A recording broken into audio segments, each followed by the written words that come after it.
out. He knows how to play. Then they got Kevin Garnett. Then they got a lot of role players that filled their role. I don't know how we would have competed against him, but obviously with the teams that we had, 84 and 86, I thought in 84 we got lucky and came back and beat you guys. But in 86 was a team that I thought was our best team in Boston, and I would take that team and challenge anyone. Why is it that the Celtic players make great presidents and GM? Kevin McHale, Minnesota, Danny Ainge with Boston, and you with the Pacers. What is it about you Celtics? Well, I don't know if we're great, but we've had some success, and I think when it's all said and done, you'll see that our body of work. But we still have a long ways to go. I think it's just because of Red Auerbach. I mean, if you looked around the players that he coached, the guys that went on coaching and GMs, and there's a large amount of guys that's been successful when their playing days are over. Smartest player you ever played with? With. Dennis Johnson. Best player you ever played with?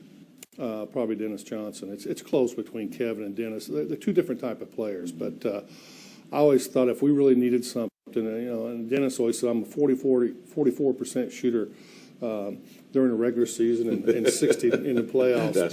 But right. Kevin was incredible. You played against him, but DJ I thought was a guy I loved to play with. He thought the same way I did, and he's pretty good. I want to take fans back to your retirement day. And I was in the locker room, and a lot of fans don't know this, but I had my Laker warm-up on, but I didn't bring a shirt. So when I asked the trainer for a T-shirt and to put on up under my Laker warm-up, so won't you take it from there and tell the people what happened? Well, I seen it. I seen you ask for a T-shirt, and I seen what they gave you, and once we got out there on the stage, you were walking around. I could see the Boston Celtic T-shirt underneath. So I couldn't let it go. I just had to rip that thing open and let all the Celtic fans see that you really wanted to be a Celtic. But it might be your last time to be on. I'm getting rashes right now. But it was a pretty good moment. I still sign all them pictures. And that was a great moment for me as well. Larry, I don't know if there ever will be a rivalry quite like yours and mine. And it's amazing, two Midwest boys, relatively large families, mama's boys. What made it special was we love to compete. What will it take now for the NBA to come back? Because I keep telling people it takes rivalries like the ones we had, the Celtics versus the Lakers, for it to really be strong again. What do you think? Well, in the 80s, early 80s, we came in the league and we were new and we were trying to throw our way around. And we was fortunate enough to win a championship here and there. But really, when it got to 84 on through, Charles came in the league, right. Michael came in the league, Patrick, John Stockton, Karl Malone. You can just keep naming David Robertson later on. But there was more and more great players coming to our league, guys that would do anything to win. Right. And it was very competitive. We have a lot of great players in our league now. We just don't have as many. Right. We don't have the rivalries that we used to have. I love to play against, obviously you throughout. I'd love to compete against Michael and Charles and them guys.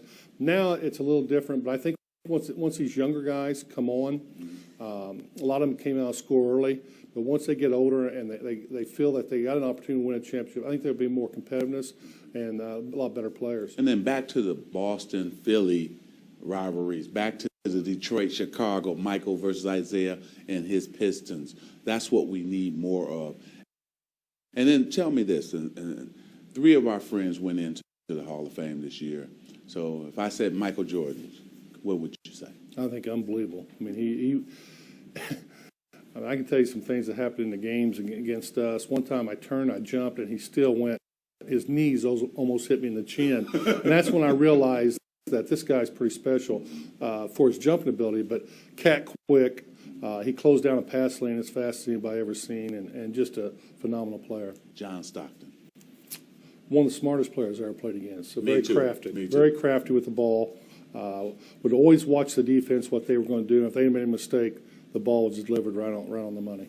And then finally, David Robertson. Davis Robertson was big and strong and very agile for a big man, could score points in bunches and covered up a lot of space. Great up and down the court. Remind me of Robert Parrish when Robert was young. So a very skilled player. Give me your take on 3 today guys right quick. LeBron James. He could be one of the best small forwards ever play the game, and I think he's closing in on it now. All he's got to do is win some championships. Kobe Bryant. He's my favorite. I think he's the best I've seen in a long, long time. I would never compare him to Michael, but if anyone's close to him, it would be him. Yeah. Chris Paul.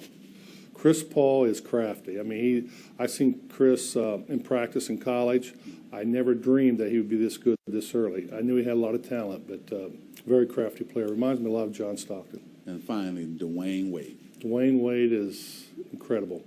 He takes a lot of beating out there, and he just continues to come through. Last year he had a down year, and I watched him play a lot this year. He's just an incredible basketball player.